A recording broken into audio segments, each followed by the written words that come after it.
სამეცნიერო აღმოჩენები ყოველთვის არ იწყება შეძახილით ევრიკა. მე ვიპოვე. ისინი ხშირად იწყება უბრალოდ დაკვირვებით, რაღაცა ერთგვარი ეჭვით, გარკვეული შფოთვის გრძნობით. და ეს იყო ზუსტად ჩემი ძიების საწყისი წერტილი. ასე აღწერა ჩარლზ მურმა გადამწყვეტი მომენტი, რომელმაც შეცვალა მისი ცხოვრება. მისი არაჩვეულებრივი ისტორია იქნება ამ დოკუმენტური ფილმის საწყისი წერტილი და ის, რაც მურისთვის გაბრწყინების მიზეზი გახდა, გამოუძების სარად გამოდგება ყველა ჩვენგანისთვის, მთელი კაცობრიობისთვის. მაგრამ მოდი ვისაუბროთ ყველაფერზე თანმიმდევრულად. დიდი გეოგრაფიული აღმოჩენების ეპოქა დიდი ხანია გავიდა. დღეს ვერავინ წარმოიდგენს, რომ დედამიწაზე ჯერ კიდევ არის შეუსწავლელი კონტინენტების, არქიპელაგების ან კუნძულების ბნელი ლაქები. მეკობრეების და დამპყრობლების შესახებ სათავგადასავლო რომანების კითხვით, ჩვენ წარმოვიდგენთ ოკეანეებისა და ზღვების უზარმაზარ ცისფერ სივრცეებს, გამწვანებული ეგზოტიკურ კუნძულებს და დიდებული ფრინველების, თევზებისა და ცხოველების სიმრავლეს. ეს იყო ჩარლზ მურის აზროვნება, პლეიბოი და იახტსმენი, მდიდარი ქიმიური კომპანიის მფლობელის შვილი. ჩარლზი წყნარ ოკეანეში გაიზარდა და ბავშვობიდან ოცნებობდა საზღვაო თავგადასავლებზე. 1997 წელს მან მონაწილეობა მიიღო ტრანსპაკი იახტ რეისში, რომელიც გაიმართა ლოს-ანჯელესსა და ჰონოლულუს შორის. ჰავაიდან დაბრუნების დროს მან შეადგინა თავისი მარშრუტი ჩრდილოეთ წყნარი ოკეანის ცირკულაციის სახელით ცნობილი რეგიონის გავლით.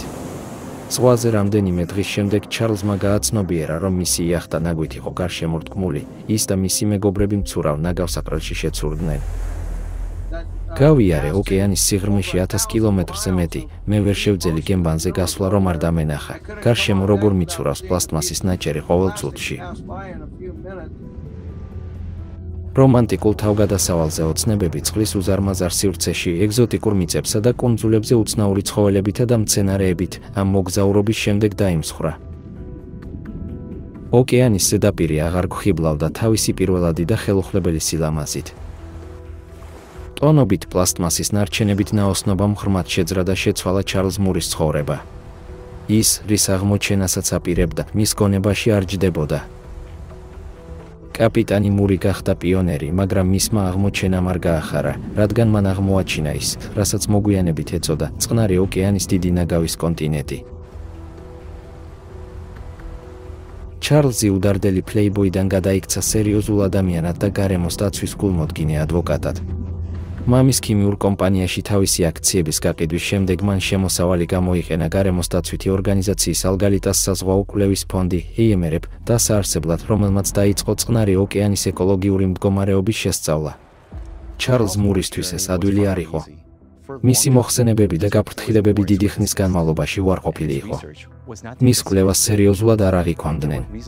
და ამისთვის არსებობდა მიზეზები. ოკეანოგრაფი მოუწოდებდა მთავრობებს მთელ მსოფლიოში შეემცირებინათ პლასტმასის წარმოება და მოხმარება, ხოლო მნიშვნელოვანი თანხები გამოეყოთ მისი გადამუშავებისთვის და მისი მოთხოვნა მოიცავდა არა მხოლოდ მცირე, არამედ მნიშვნელოვან თანხას. მაგრამ მაინც ჩარლზმა მოახერხა ყველაზე მნიშვნელოვანი რამის მიღწევა, გარემოს დამცველთა გლობალური საზოგადოების შერყევა და მათი ყურადღების მიპყრობა მსოფლიო ოკეანის პლასტიკით დაბინძურება. იმ დროს მას ისევე როგორც არავის ესმოდა საშიშროება იმისა, რაც მოხდა ოკეანეზე და რომ ის საფრთხეს უქმნიდა ჩვენს პლანეტაზე სიცოცხლეს. და ჩარლზმა გადადგა პირველი ნაბიჯი, ანუ მან აღმოაჩინა პრობლემა. მაგრამ როგორ მოქმედებს ეს აღმოჩენა თითოეულ ჩვენგანზე? რა უნდა გაკეთდეს შემდეგ? როგორ ავიცილოთ თავიდან კატასტროფის ესკალაცია? ამ კითხვებზე პასუხის გასაცემად ჯერ უნდა გავიგოთ, როგორ მუშაობს გლობალური ოკეანის სისტემა და როგორ დაზიანდა იგი ასე მძიმედ. ოკეანის ფუნქციები. ოკეანი არის უზარმაზარი სამყარო, რომელიც იპყრობს ჩვენს წარმოსახვას და მეცნიერულ ცნობის მოყვარეობას. მისი ეკოსისტემები, ისევე როგორც რთული საათის მექანიზმები, ინარჩუნებენ დელიკატურ ბალანსს, რომელიც აუცილებელია დედამიწაზე სიცოცხლის შესანარჩუნებლად. ოკეანე მოქმედებს როგორც ბუნებრივი კონდიციონერი ჩვენი პლანეტისთვის. ის აგროვებს სითბოს და თანდათან ათავისუფლებს მას. წარმოუდგენელია, რომ ოკეანის წყლის მხოლოდ 10 მეტრის ფენას შეუძლია უფრო მეტი სითბოს დაგროვება, ვიდრე დედამიწის მთელ ატმოსფეროს. ოკეანის სითბოს სიმძლავრე არის უნიკალური უნარი, რომელიც ამცირებს ტემპერატურის მერყეობას დღე-ღამეს შორის, ისევე როგორც სეზონებს შორის, როგორიცაა ზაფხული და ზამთარი. ოკეანის დინებები ცირკულირებს პლანეტის გარშემო, გადასცემს სითბოს და საკვებ ნივთიერებებს ეკვატორული რეგიონებიდან პოლუსებზე და პირიქით. ეს პროცესი ამცირებს ტემპერატურის უკიდურესობებს. ოკეანის ტემპერატურა გავლენას ახდენს ცხოველებისა და მცენარეების სასიცოცხლო ციკლებზე, როგორც ოკეანეში, ასევე ხმელეთზე. ოკეანი აქტიურად მოქმედებს ატმოსფერულ პროცესებზე, ხელს უწყობს ღრუბლის წარმოქმნას და ნალექებს. ყოველ დღე დიდი რაოდენობით წყალი აორთქლდება მისი ზედაპირიდან, კონდენსირდება ღრუბლებში და წვიმის ან თოვლის სახით ბრუნდება მიწაზე. ეს პროცესი გადამწყვეტია მდინარეების, ტბების და ნიადაგის მტკნარი წყლით შევსებისთვის. მიკროსკოპული წყალმცენარეები, როგორიცაა ფიტოპლანქტონი, წარმოქმნის ჟანგბადის დაახლოებით 50%-ს, რომელსაც ადამიანი სუნთქავს. ყოველი მეორე ამოსუნთქვა ოკეანის საჩუქარია. ოკეანი ასევე არის ცოცხალი ორგანიზმების მილიონობით სახეობის სახლი, პაწაწინა მიკრობებიდან დიდებულ ვეშაპებამდე. მასში თავმოყრილია სახეობები, რომლებიც არსებობენ ასობით მილიონი წლის განმავლობაში. ოკეანე ეს ის ადგილია, სადაც სიცოცხლე წარმოიშვა და ჩვენი პლანეტის მომავალი დამოკიდებულია ოკეანეზე. ოკეანი არის ერთიანი ურთიერთდაკავშირებული ორგანიზმი, რომელიც მოიცავს ჩვენი პლანეტის ყველა წყლის რესურსს. მაგრამ როგორც ირკვევა, ეს წარმოუდგენლად რთული ცოცხალი სისტემა ძალიან ავად არის და ამის მიზეზი კი პლასტმასის მიმართ ჩვენი დაუფიქრებელი დამოკიდებულება მისი გამოყენების შემდეგ. თავად პლასტმასი საკმაოდ გამძლე და ძალიან მოსახერხებელი მასალაა. მაგრამ პლასტმასის დაბინძურება არის შხამი, რომელიც წამლავს ოკეანეებს. ჩარლზ მური იყო პირველი, ვინც გააცნობიერა ამ კატასტროფის მასშტაბები. ყოველ დღე ჩვენი ოკეანე უფრო და უფრო ბინძურდება და ჩვენ სულ უფრო უახლოვდებით იმ წერტილს, სადაც ეს დაავადება განუკურნებელი გახდება. როგორც ნებისმიერი პაციენტის შემთხვევაში, გამოჯანმრთელებისკენ პირველი ნაბიჯი არის სამედიცინო ისტორიის შესწავლა და სწორი დიაგნოზის გაკეთება. მისი შოკის მომგვრელი აღმოჩენიდან 2 წლის შემდეგ ჩარლზმა წამოიწყო მეორე ექსპედიცია, ეგრეთ წოდებული ნაგვის კონტინენტის საფუძვლიანად გამოსაკვლევად და ამ ექსპედიციის აღმოჩენებმა გააოცა სამეცნიერო საზოგადოება. მაგრამ 1999 წელს ეს მართლაც აღმოჩენა იყო. ჩვენი ნიმუშების ანალიზის შემდეგ მივხვდით, რომ ზედაპირულ წყლებში 6-ჯერ მეტი პლასტმასი იყო, ვიდრე ზოოპლანქტონი, იქაური ეკოსისტემის ძირითადი საკვები და ის ფაქტი, რომ პლასტმასი აჭარბებს ცოცხალ ორგანიზმებს ოკეანეში, ბევრი ადამიანი შეაშფოთა.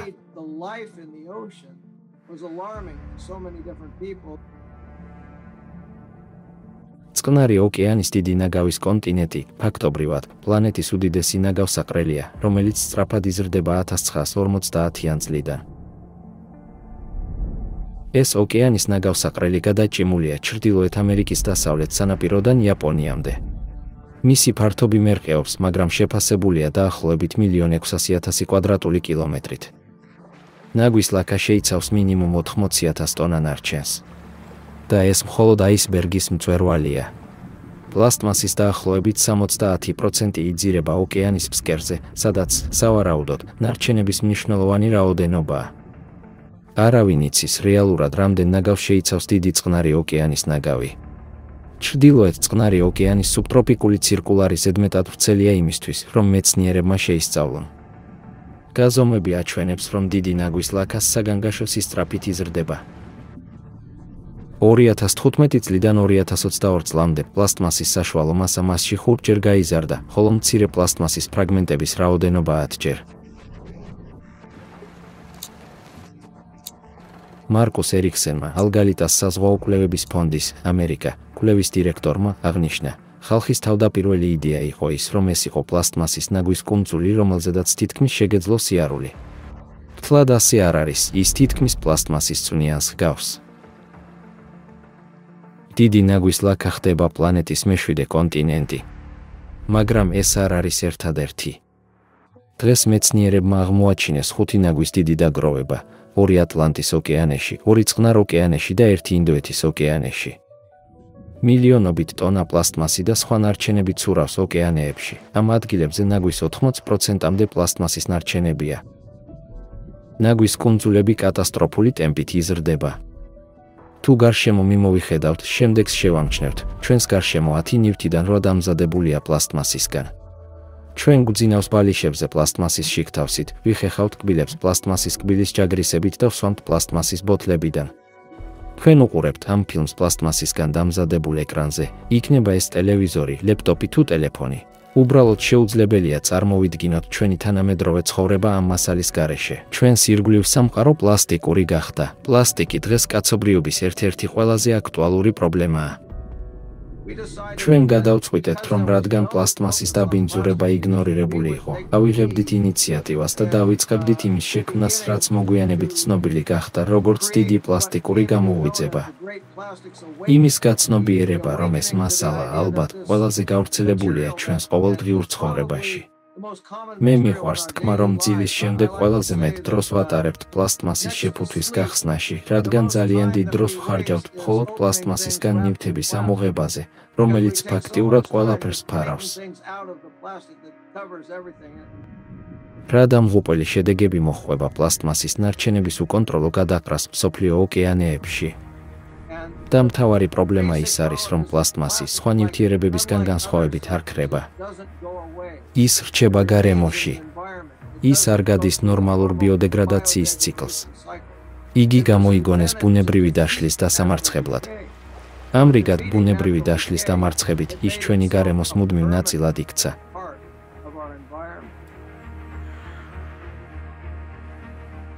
ასე რომ ახლა ჩვენ გვაქვს ძირითადი გაგება დიდი ნაგვის კონტინენტის შესახებ. მისი ზომა მართლაც უზარმაზარია და ის აგრძელებს გაფართოებას, მაგრამ რა ხდება ამ დაავადების ცენტრში?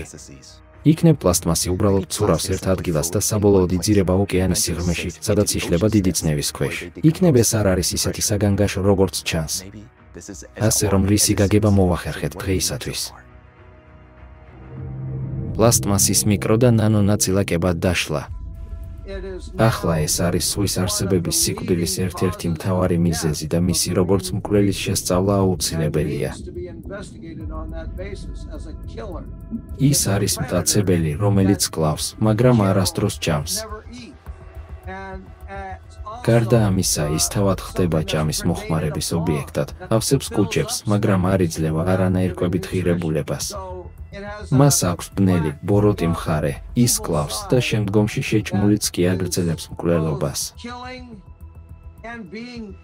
ის ანაგვიანებს და ავსებს კუჭებს, ამ ყველაფერს აკეთებს მზარდი მასშტაბით. და ეს მხოლოდ მიკროპლასტმასის დონეზეა. ყოველწლიურად მსოფლიოში 400 მილიონ ტონაზე მეტი პლასტმასის ნარჩენი იწარმოება, 2040 წლისთვის კი ეს მაჩვენებელი გასამაგდება. ყოველწლიურად დაახლოებით 11 მილიონი ტონა პლასტმასი შემოდის მსოფლიო ოკეანეებში, რაც ყოველ წუთში ოკეანეში ჩაყრილი პლასტმასის ერთი ნაგვის სატვირთო მანქანის ექვივალენტია.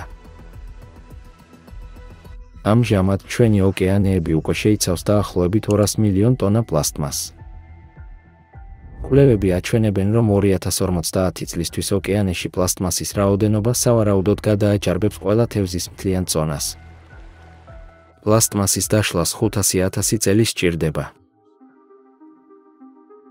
გარემოს დაცვის სააგენტო აცხადებს, რომ ადამიანის მიერ ოდესმე შექმნილი პლასტმასის 100% ჯერ კიდევ არსებობს. ეს ნარჩენები არ ქრება, ის მხოლოდ გროვდება. წარმოიდგინეთ ნაგავსაყრელი თქვენს უკანა ეზოში, სადაც მუდმივად ემატება ნაგავი, მაგრამ არავის არ გააქვს ის, როგორი იქნება ეს ნაგავსაყრელი ერთი თვის შემდეგ.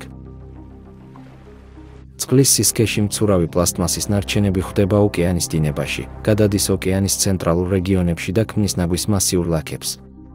ეს ადგილები შეიცავს ისეთ ნივთებს, როგორიცაა სათევზაო ბადეები, ერთჯერადი ბოთლები, შეფუთვა, ტუალეტის სავარძლები, თოჯინები, სატრანსპორტო კონუსები, ფეხბურთის ბურთები, რეზინის იხვები და ტელევიზორებიც კი. პლასტმასი არ იშლება. თუმცა ტალღის მოქმედების მარილიანი წყლისა და მზის გავლენის ქვეშ, ის იშლება პატარა ფრაგმენტებად, ზოგჯერ შეუიარაღებელი თვალით უხილავი. ეს პატარა ნაწილაკები, რომლებიც ცნობილია როგორც მიკროპლასტიკები და ნანოპლასტიკები, ინარჩუნებენ თავიანთ პოლიმერულ სტრუქტურას. დაშლის პროცესი გრძელდება მოლეკულურ დონეზე. მიკროპლასტმასის რაოდენობა რამდენია ის?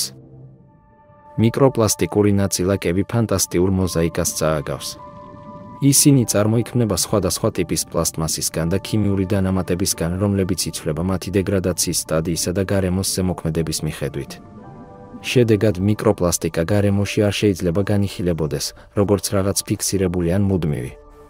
მისი შესწავლა მკვლევარებისთვის ნამდვილი თავსატეხია. მიუხედავად იმისა, რომ ოკეანეებში მიკროპლასტიკის სუსტი რაოდენობა უცნობია გამოვლენის ტექნიკური გამოწვევების გამო, თეორიული გამოთვლები ეხმარება ამ საფრთხის მასშტაბის ილუსტრირებას. იმის გათვალისწინებით, რომ ამჟამად დაახლოებით 200 მილიონი ტონა პლასტმასის ნარჩენებია ოკეანეებში, ჩვენ შეგვიძლია ჩავატაროთ სააზროვნო ექსპერიმენტი. თუ წარმოვიდგენთ ოკეანეებში არსებული მთელი პლასტმასის დაშლას 50 ნანომეტრიან ნაწილაკებად, მათი სიმკვრივისა და მსოფლიო ოკეანეების მოცულობის გათვალისწინებით, შედეგად მიღებული რიცხვი შემზარავია. ოკეანის წყლის ყოველი ლიტრი შეიცავს 286 მილიონ ასეთ ნაწილაკს. მიუხედავად იმისა, რომ ოკეანეებში არსებული ყველა პლასტმასი ჯერ არ არის დეგრადირებული მიკრო და ნანოპლასტიკებად, ჩვენ გვესმის, რომ ადრე თუ გვიან ის აუცილებლად დაიშლება უთვალავ ნანონაწილაკებად. უკვე დღეს მეცნიერები ოკეანის წყლის ყოველწვეთში მიკროპლასტიკური ნაწილაკების აღმოჩენას ახდენენ. უფრო მეტიც, ოკეანის შიგნით არის რეგიონები, სადაც მიკროპლასტიკების კონცენტრაცია მნიშვნელოვნად მაღალია. გლობალური სამეცნიერო კვლევების უმეტესობა, რომლებიც აღწერს ზღვის პლასტმასის დაბინძურების მასშტაბებსა და მოცულობას, შემოიფარგლება ოკეანის ზედაპირის ფენით. კვლევა აჩვენებს, რომ დაახლოებით 358 ტრილიონი მიკროპლასტიკური ნაწილაკი ცურავს მსოფლიო ოკეანეების ზედაპირზე. თუმცა მზარდი მტკიცებულება მიუთითებს, რომ უთვალავი ტრილიონი მიკროპლასტიკური ნაწილაკი ასევე არის ღრმა წყლებში და ზღვის ფსკერის ნალექებში. სუბუქი პლასტმასები, როგორც წესი, რჩება წყალში, ხოლო უფრო მკვრივი პლასტმასი, ან ზღვის ორგანიზმების მიერ კოლონიზირებული, ოკეანის ფსკერზე იძირება.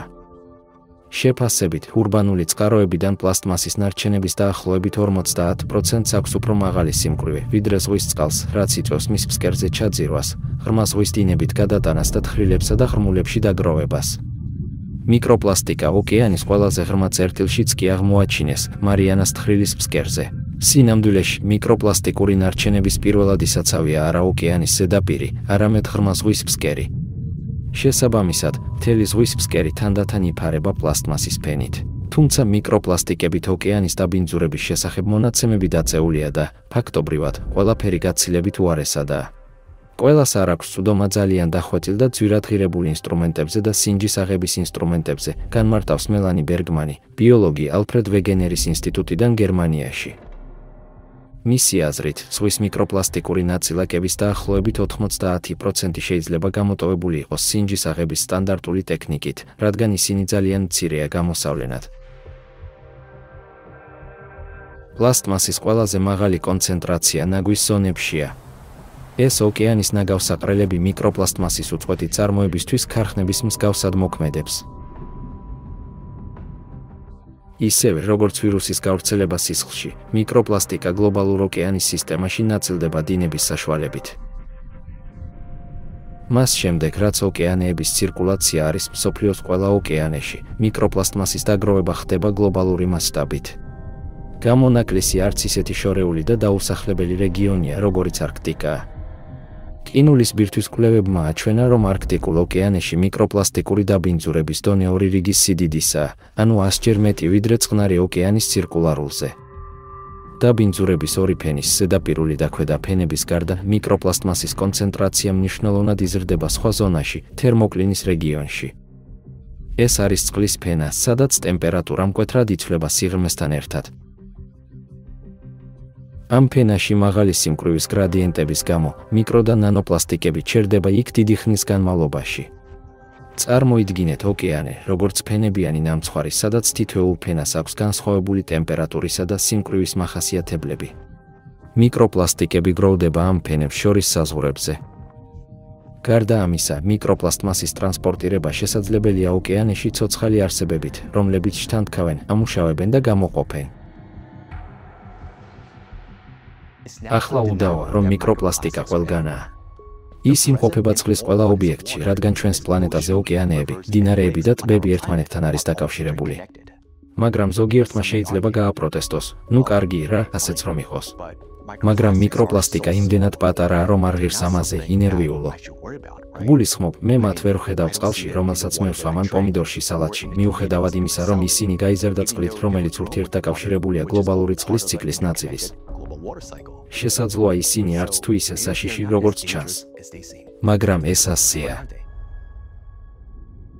მიკროპლასტიკა, ტოქსინებისა და ბაქტერიების წყარო. მზის შუქისა და ტალღების გავლენით პლასტმასი იშლება წვრილ ნაწილაკებად, ათავისუფლებს საღებავებს, პლასტიზატორებს და სხვა ქიმიურ ნაერთებს ოკეანის წყალში. ამ ნივთიერებებიდან ბევრი ტოქსიკურია. შედეგად ოკეანის წყალი ტოქსიკურ წვნიანად იქცევა. ამ წვნიანში პლასტმასი გამუდმებით იშლება მიკრო და ნანოპლასტიკებად, რის გამოც ოკეანე სულ უფრო ტოქსიკური ხდება. კვლევებმა აჩვენა, რომ ნანოპლასტიკა უფრო ტოქსიკურია, ვიდრე მიკროპლასტიკა, იმის გამო, რომ უფრო მეტი უნარი აქვს იმოქმედოს ღრუბელივით, შთანთქავს დამაბინძურებლებს წყლისა და ჰაერიდან. პლასტმასის ნარჩენების ზედაპირი ხდება მავნე წყალმცენარეების, ბაქტერიების და სოკოების კოლონიების სახლი, რომლებიც სწრაფად მრავლდებიან. ეს პლასტიკური კუნძულები არის პათოგენური მიკროორგანიზმების წყარო, რომლებსაც შეუძლიათ გამოიწვიონ საშიში დაავადებები ადამიანებში და ცხოველებში. უფრო მეტიც, პლასტმასის ნამსხვრევები შეიძლება იყოს ხიდი, რომელიც საშუალებას აძლევს სანაპირო ორგანიზმებს მიაღწიონ ღია ოკეანემდე, არღვევს ეკოსისტემების მკიფე წონასწორობას. შედეგად ეს ნაგვის კუნძულების საშიში ბაქტერიების გამრავლების ადგილად იქცევა, რაც საფრთხეს უქმნის ყველა ცოცხალ არსებას. მიკროპლასტიკა კლავს ცოცხალ ორგანიზმებს. პლასტმასს აქვს მნიშვნელოვანი გავლენა საზღვაო ეკოსისტემებზე. ყოველწლიურად 1 მილიონზე მეტი ზღვის ფრინველი და 100,000 ზღვის ცხოველი იღუპება პლასტიკური დაბინძურების გამო. ზღვის კუების 100%-ს მუცელში პლასტმასი აქვს. თუ მარჯანი პლასტმა შეეჯახება, მისი დაავადების განვითარების ალბათობა 4%-დან 99%-მდე იზრდება. ეს კატასტროფაა, რადგან მარჯნები არის ჰაბიტატი ზღვის ბინადართა მეოთხედისთვის. გადაშენების დიდი მოვლენა, რომელსაც ახლა განვიცდით, ჰგავს გადაშენებას, რომელმაც გაანადგურა დინოზავრები და ის კვლავ მოსპობს სიცოცხლეს პლანეტაზე. ამაში არის გარკვეული სიმართლე. სიცოცხლე ნამდვილად ნადგურდება. მე მჯერა, რომ ოკეანის სიცოცხლე პლასტმასის გამო კვდება ახლა.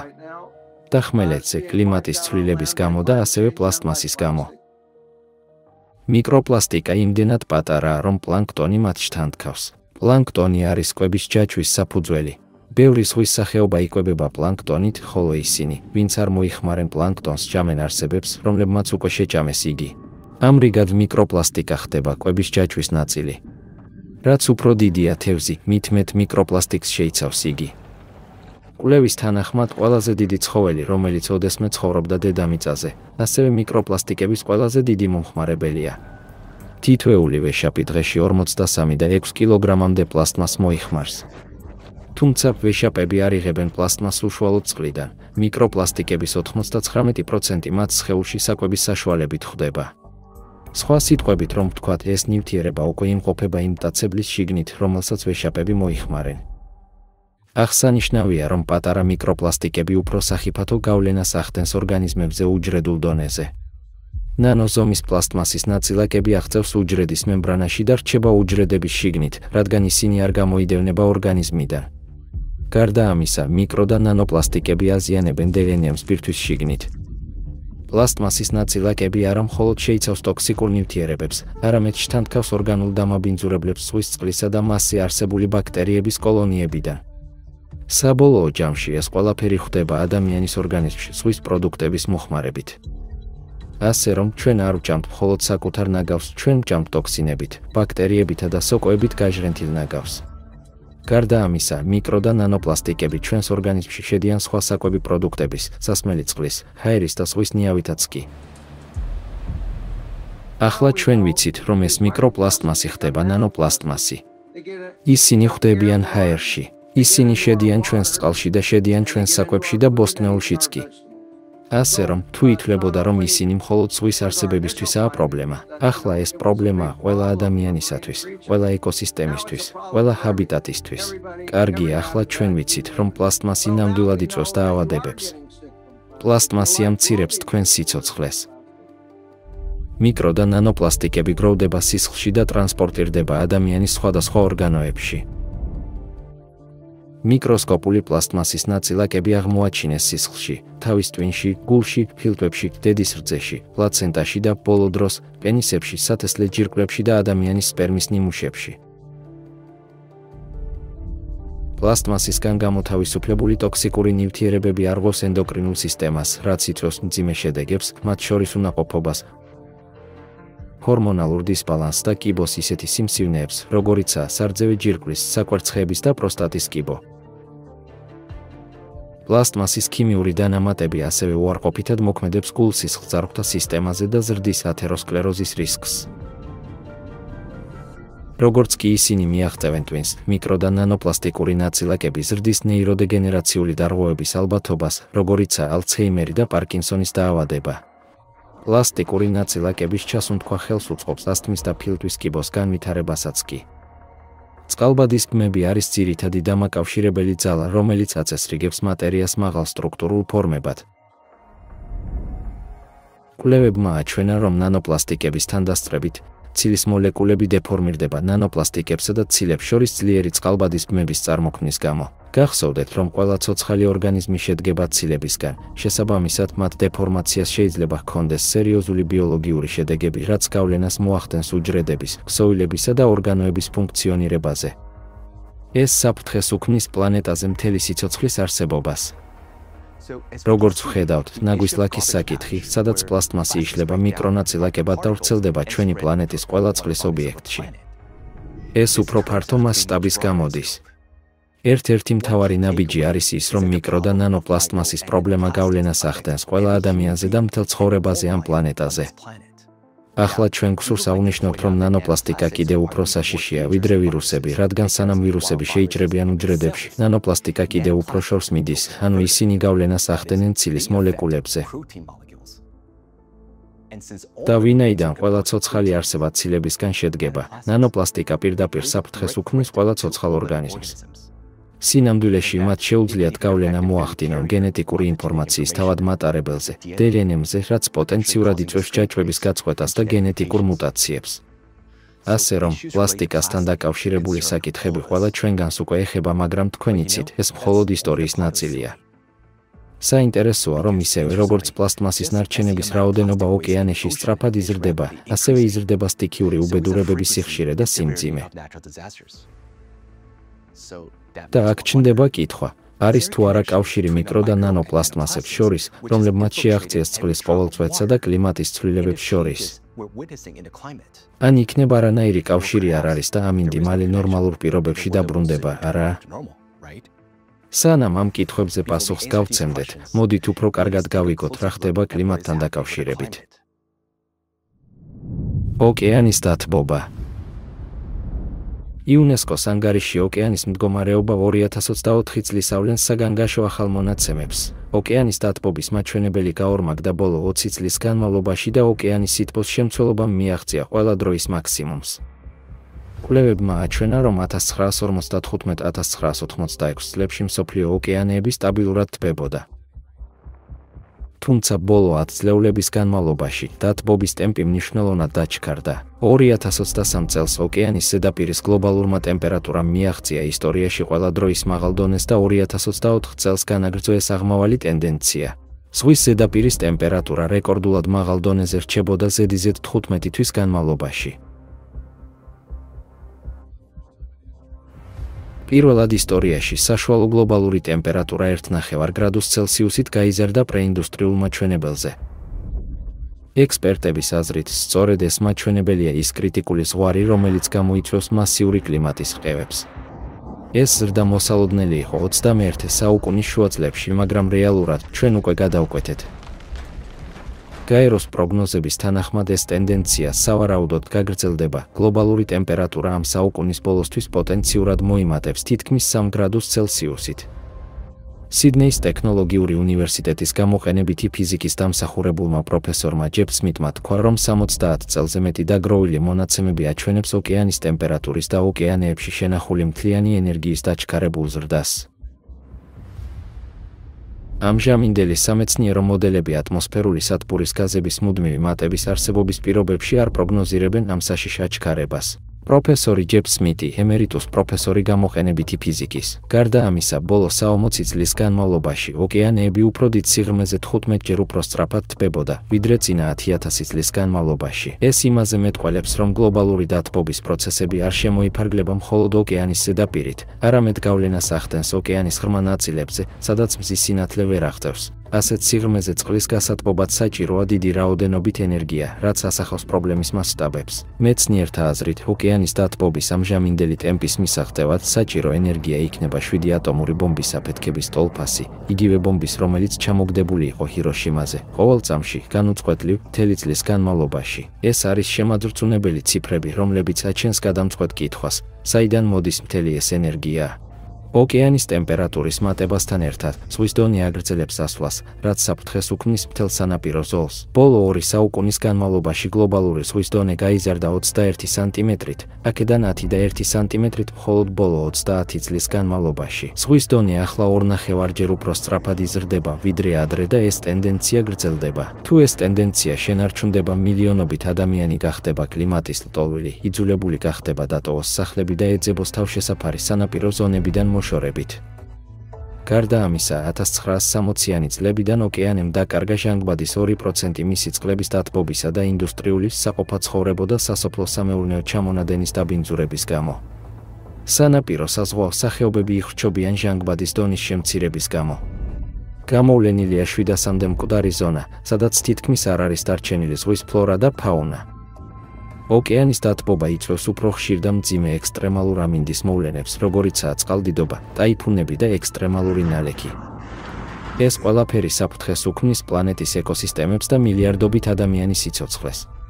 ყოველწლიურად ეს პროცესი ჩქარდება და ცვლილებები უფრო და უფრო შესამჩნევი ხდება. სტიქიური უბედურებების ანომალიური მატება. წლების განმავლობაში ოკეანე მოქმედებდა როგორც დედამიწის კლიმატის ბუნებრივი რეგულატორი, თუმცა ახლა ის ხდება დესტრუქციული ფენომენების წყარო. არანორმალური ნალექები და წყალდიდობები. ოკეანის წყლების დათბობა აძლიერებს აორთქლებას, ატმოსფეროს აჯერებს ტენით, რომელიც საბოლოოდ წარმოიქმნება ძლიერი ნალექის სახით. აი როგორ შეიცვალა ევროპაში ანომალიური ნალექების სიხშირე 2000 წლიდან. ნალექის რეკორდულმა დონემ ახალ უკიდურესობებს მიაღწია. ერთი თვის ნალექი, რომელიც ერთ დღეში ხდება, აღარავის უკვირს. მთელი წლიური ნალექი სულ რამდენიმე დღეში ან თუნდაც საათში ჩამოდის, ეს არის ახალი რეალობა. ირანში თითქმის 3 წლის ნალექი სულ რაღაც 3 დღეში დაეცა. ომანში, რეგიონში ერთ დღეში 2 წლიანი ნალექი იყო. იმავდროულად არაბთა გაერთიანებულ საემიროებში გასაოცარი 5 წლის ნალექი სულ რაღაც 24 საათში დაეცა. ასეთ ექსტრემალურ ნალექის პირობებში კატასტროფული წყალდიდობის თავიდან აცილება შეუძლებელია. სამწუხაროდ ესპანეთში მომაკვდინებელი წყალდიდობა ნათელი მაგალითია. ვალენსიის რეგიონში ერთ წელზე მეტი ნალექი სულ რაღაც 8 საათში დაეცა. შედეგი იყო დამანგრეველი წყალდიდობა, რომელმაც 200-ზე მეტი ადამიანის სიცოცხლე შეიწირა და ქალაქის ქუჩები ტალახის, დანგრეული მანქანებისა და დანგრეული შენობების ნამსხვრევების ქაოტურ ლანდშაფტად აქცია. უპრეცედენტო, შეუპოვარი წყალდიდობა სამხრეთ ბრაზილიაში აპრილის ბოლოს დაიწყო. სტიქიას 181 ადამიანის სიცოცხლე შეეწირა. 9 მილიონზე მეტი ადამიანი დარჩა უსახლკაროდ. ავღანეთის ჩრდილოეთ პროვინციებში წყალდიდობამ ასობით ადამიანის სიცოცხლე შეიწირა. ტალახისა და წყლის ნაკადებმა მთელი დასახლებები გაანადგურა. წყალდიდობა გამოიწვია უწყვეტმა წვიმამ, რომელიც მოჰყვა გახანგრძლივებულ გვალვას. რუსეთში 2024 წლის გაზაფხულის წყალდიდობა გადაიქცა ეროვნულ კატასტროფად, რომელმაც ქვეყნის 39 რეგიონი დააზარალა. ყველაზე მძიმე ვითარება იყო ორენბურგის რეგიონში. რეგიონის მთელ ისტორიაში ასეთი მასშტაბის წყალდიდობა არ ყოფილა. ყაზახეთს ბოლო 80 წლის განმავლობაში ყველაზე მასშტაბური წყალდიდობა შეექმნა. ქვეყნის 17 რეგიონიდან 10 დაზარალდა, დაახლოებით 100,000 ადამიანის ევაკუაცია განხორციელდა. წყალდიდობის სტატისტიკა. 1970-იან წლებში იყო მხოლოდ 260 დიდი წყალდიდობა 10 წლის განმავლობაში. თუმცა 2014 წლიდან 2023 წლამდე წყალდიდობა 1700-მდე გაიზარდა, რაც ნიშნავს, რომ 6,5-ჯერ გახშირდა. ევროპაში ბოლო 5 წლის განმავლობაში ექსტრემალური ნალექები 44-ჯერ უფრო ხშირად იყო, ვიდრე 2000 წლიან წლებში. 2024 წელს კატასტროფულ მოვლენებს შორის დრო შემცირდა და მათი ინტენსივობა იმდენად გაიზარდა, რომ ადამიანები ვერ ასწრებენ ფეხზე დადგომას ერთი კატასტროფისგან, კვლავ აღმოჩნდებიან სხვა დესტრუქციული მოვლენის ეპიცენტრში. ეკონომიკასა და ინფრასტრუქტურაზე შედეგები თვეების ან წლების განმავლობაში გრძელდება. თოვლი. თოვლი ასევე არღვევს ყველა ისტორიულ რეკორდს.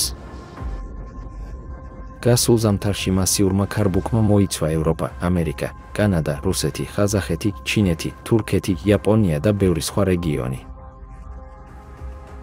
მონღოლეთის ტერიტორიის 90%-ზე მეტი თოვლით იყო დაფარული, ზოგიერთ რაიონში კი 1 მეტრზე მეტი სიმაღლის. კატასტროფული ზიანი მიაყენა მეცხოველეობის რეგიონებს, დაახლოებით 4 მილიონი სული პირუტყვიში მშილისა და გამოფიტვისგან დაიღუპა. ტემპერატურის ანომალიები 2024 წელს თითქმის ყველა ქვეყანამ განიცადა და აგრძელებს რეკორდული სიცხის ტალღებს. 15 მარტს პრაღაში, ჩეხეთში, სადაც საშუალო მაქსიმალური ტემპერატურა ჩვეულებრივ არ აღემატება 9 გრადუს ცელსიუსს, 229 წლის დაკვირვების შემდეგ პირველად დაფიქსირდა ტემპერატურის ახალი რეკორდი +18 გრადუს ცელსიუსი.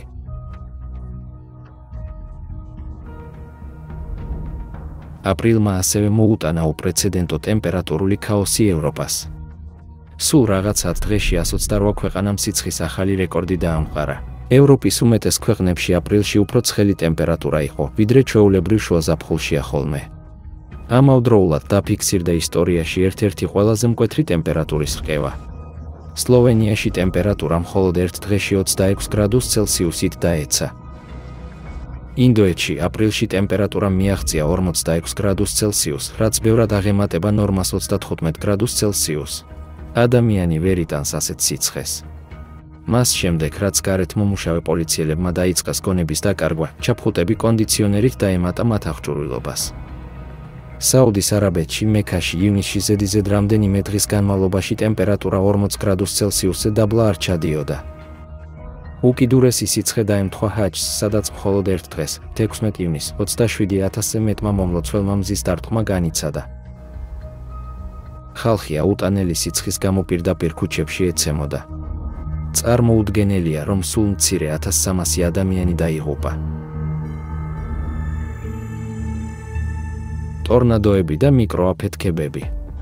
ტემპერატურისა და ატმოსფერული ტენიანობის მატება ქმნის პირობებს უფრო ძლიერი შტორმების წარმოქმნისთვის, რაც ხშირად იწვევს ტორნადოებს. ბოლო 10 წლეულების განმავლობაში ევროპაში ტორნადოების საშუალო წლიური რაოდენობა 18-ჯერ გაიზარდა და ისინი ბევრად უფრო ძლიერი გახდნენ. 28 სექტემბერს მოსკოვის რეგიონში დამანგრეველმა ტორნადომ გაიარა. ასეთი სიძლიერის ტორნადო შემოდგომაზე ზომიერ განედებში აბსოლუტურად ანომალიური მოვლენაა. ბოლო წლებში ატმოსფერული მიკროაფეთქებები საშინელი სიხშირით ხდება. როდესაც ჰაერი მიწას ეცემა, ჰაერის დაღმავალი ნაკადი ქმნის ჰორიზონტალურ ქარს, რომელმაც შეიძლება მიაღწიოს 130 კმ/სთ. ეს ჰგავს ციდან უზარმაზარი ვედროწყლის ჩამოსხმას, რომლის რადიუსი დაახლოებით 5 კილომეტრია. ისინი შეიძლება იყოს სუპერლოკალიზებული, როგორც ეს მოხდა ბრაზილიაში. აქ სპორტული მოედანი დაინგრა, ნამსხვრევებისა და ნაგვის გარდა თითქმის არაფერი დარჩა, თითქოს აფეთქება მოხდა. ახლო მდებარე შენობები ხელუხლებელი დარჩა და მკიფე მზის პანელებიც კი დაუზიანებელი იყო. მნიშვნელოვანია აღინიშნოს, რომ მიკროაფეთქებების პროგნოზირება შეუძლებელია, რაც მათ კიდევ უფრო საშიშს ხდის. ქარიშხლები და შტორმები. ქარიშხლები ახლა ხმელეთზე მოდის ისეთ ადგილებში, რომლებიც ადრე უსაფრთხოდ ითვლებოდა. დაკვირვების ისტორიის მანძილზე მხოლოდ 3 ქარიშხალმა დაარტყა მექსიკის სანაპირო ზოლს ქალაქ აკაპულკოს მახლობლად. 2 მათგანი ერთ წელზე ნაკლებ დროში მოხდა, ქარიშხალი ოტისი 2023 წლის ოქტომბერში და ქარიშხალი ჯონი 2024 წლის სექტემბერში, რაც კოშმარად იქცა მექსიკის მაცხოვრებლებისთვის. მას შემდეგ, რაც თითქმის დაიშალა და ზღვაში გადავიდა, მოულოდნელად აღიდგინა ძალა და კიდევ უფრო დიდი ძალით დაარტყა ქვეყანას. ტაიფუნი იაგიმ ვიეტნამში უზარმაზარი ნალექი მოიტანა, რის შედეგადაც სულ მცირე 300 ადამიანი დაიღუპა და ასობით დაშავდა. ქარიშხალი ჰელენი ისტორიაში ყველაზე ძლიერი ქარიშხალი გახდა. მომაკვდინებელმა ქარიშხალმა 6 შტატში სულ მცირე 230 ადამიანის სიცოცხლე შეიწირა. მან ამერიკას 250 მილიარდი დოლარის ეკონომიკური ზარალი მიაყენა. 2 კვირაზე ნაკლები ხნის შემდეგ, კიდევ ერთი ძლიერი ქარიშხალი, მილტონმა, დაარტყა ფლორიდას. ქარიშხალ მილტონს სულ რაღაც 12 საათზე მეტი დასჭირდა კატეგორიიდან პირველიდან მეხუთე უმაღლესამდე გასაძლიერებლად. ფილიპინებს სტიქიური უბედურებების უპრეცედენტო სერია შეექმნა. ქვეყანას ერთ თვეზე ნაკლებ დროში 6 ტაიფუნი დაატყდა თავს, 4 კი სულ რაღაც 10 დღის განმავლობაში. ამ კატასტროფებმა სულ მცირე 171 ადამიანის სიცოცხლე შეიწირა, მნიშვნელოვანი ეკონომიკური ზიანი მიაყენა და 9 მილიონი ადამიანი დაზარალდა. ასევე იზრდება შტორმის ინტენსივობა და სიხშირე. 12 სექტემბრიდან დაწყებული ცენტრალური და აღმოსავლეთი ევროპა განიცდიდა ათწლეულების განმავლობაში ყველაზე ძლიერი ქარიშხალი ბორისი. მან 26 ადამიანის სიცოცხლე შეიწირა და მილიარდობით ევროს ზარალი მიაყენა ევროკავშირის ეკონომიკას. რა თქმა უნდა, ჩვენ მხოლოდ მცირე ნაწილი გავაშუქეთ, თუ რა ხდება კლიმატთან დაკავშირებით. ამ ანომალიების სია შეიძლება გაგრძელდეს კიდევ დიდხანს. მაგრამ იმითაც კი, რაც ჩვენ წარმოვადგინეთ, ცხადია, რომ კლიმატის მდგომარეობა არსებითად არის გამოუცხადებელი ომი კაცობრიობის წინააღმდეგ. ჩვენ გვაყენებენ დარტყმას დარტყმაზე. და თუ რეალურ ომში შეიძლება მოლაპარაკება და იარაღის დადება, კლიმატთან მოლაპარაკება შეუძლებელია. თუმცა ჩვენ შეგვიძლია და უნდა დავამარცხოთ იგი. ამის შესახებ დათვლილებით მოგვიანებით ვისაუბრებთ. იმავდროულად მნიშვნელოვანია გვესმოდეს, რატომ ხდება ეს ყველაფერი. რატომ თბება ოკეანეები? ჰიპოთეზა.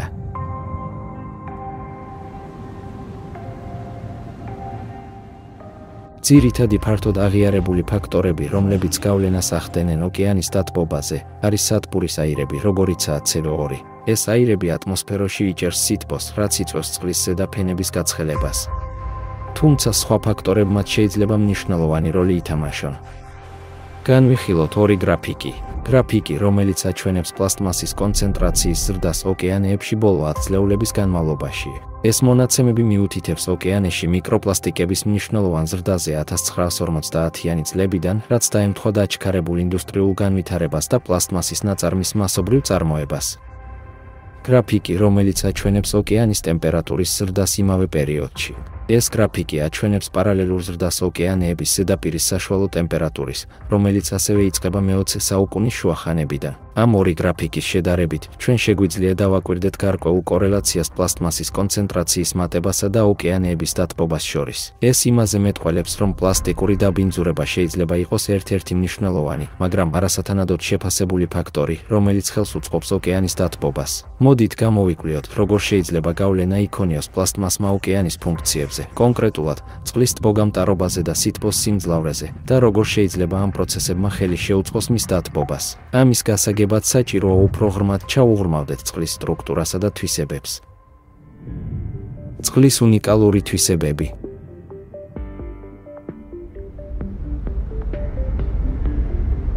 წყალი დედამიწაზე ერთ-ერთი ყველაზე უნიკალური და იდუმალი ნივთიერებაა.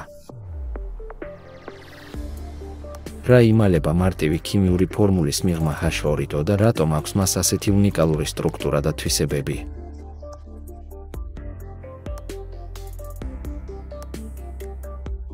პირველი, წყლის მოლეკულები ყველაზე პატარაა მსგავს ტრიატომულ მოლეკულებს შორის. ის საოცრად ჰარმონიულია და შეესაბამება ოქროს თანაფარდობის პროპორციებს. წყლის მოლეკულას აქვს სიმეტრიული ვებფორმა, რადგან წყალბადის ორი პატარა ატომი განლაგებულია შედარებით დიდი ჟანგბადის ატომის ერთ მხარეს. ეს განასხვავებს წყალს ხაზოვანი მოლეკულებისგან, სადაც ატომები სწორ ჯაჭვშია. ნორმალურ პირობებში ტრიატომური მოლეკულები ჩვეულებრივ აირებს ქმნიან, ხოლო წყლის მოლეკულები სითხეს. რატომ?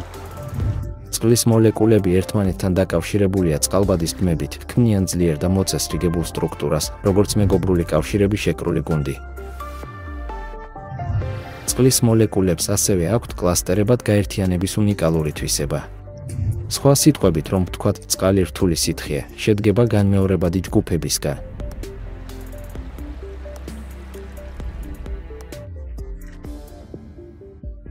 შედეგად, წყალს აქვს ანომალიური გაკინვის და დუღილის წერტილების სხვა დიატომიური ნივთიერებებთან შედარებით. თუ წყალი დაიცავდა ჩვეულებრივ წესებს, ის გაიყინება დაახლოებით -100 გრადუს ცელსიუსზე და უნდა ადუღდეს დაახლოებით +10 გრადუს ცელსიუსზე. წყლის პრაქტიკულად ყველა თვისება ეწინააღმდეგება ფიზიკის ჩვეულებრივ კანონებს, რომლებიც მართავს სხვა ნივთიერებებს.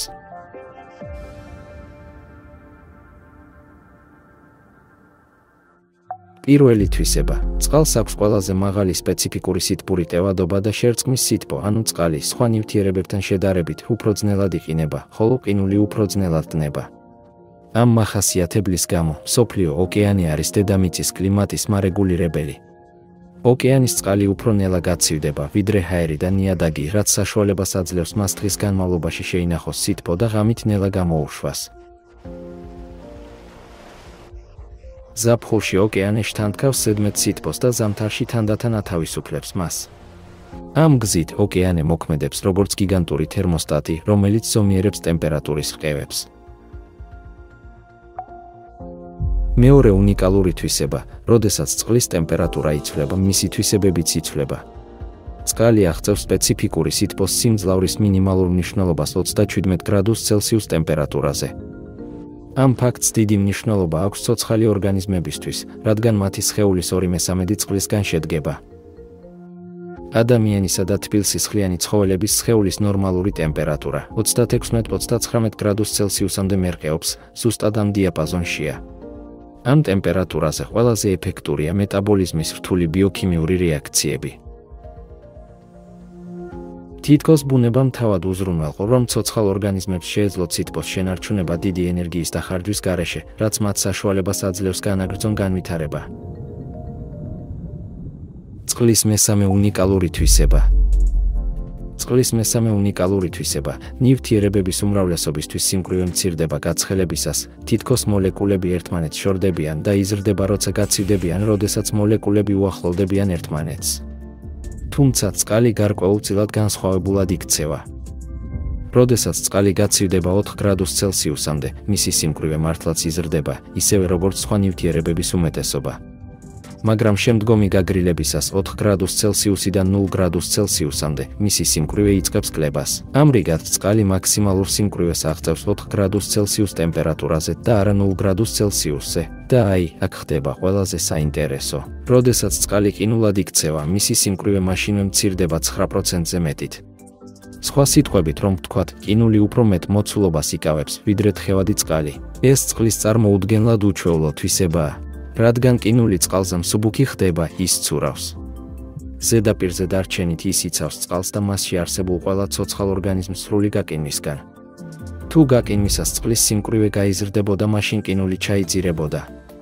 ამ შემთხვევაში, ტბების, მდინარეების და ოკეანეების მთელი წყალი გაიყინება და გადაიქცევა ყინულის მასიურ ბლოკებად. ეს გამოიწვევს მთელი სიცოცხლის გადაშენებას. წყლის უნიკალური თვისებები განპირობებულია მის მოლეკულებს შორის წყალბადის ბმების არსებობით. ეს ბმები მნიშვნელოვან როლს ასრულებენ წყლის ფიზიკური და ქიმიური თვისებების განსაზღვრაში.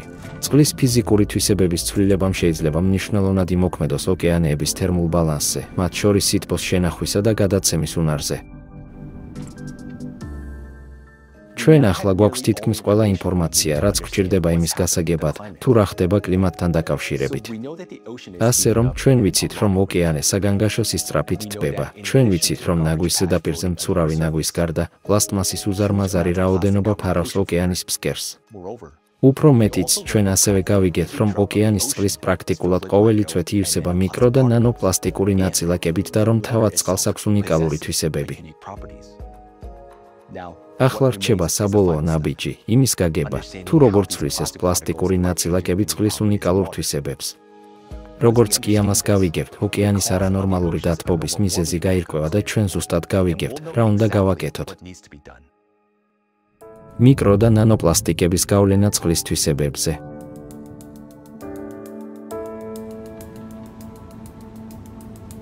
პლასტმასი არის ნავთობზე დაფუძნებული მასალა.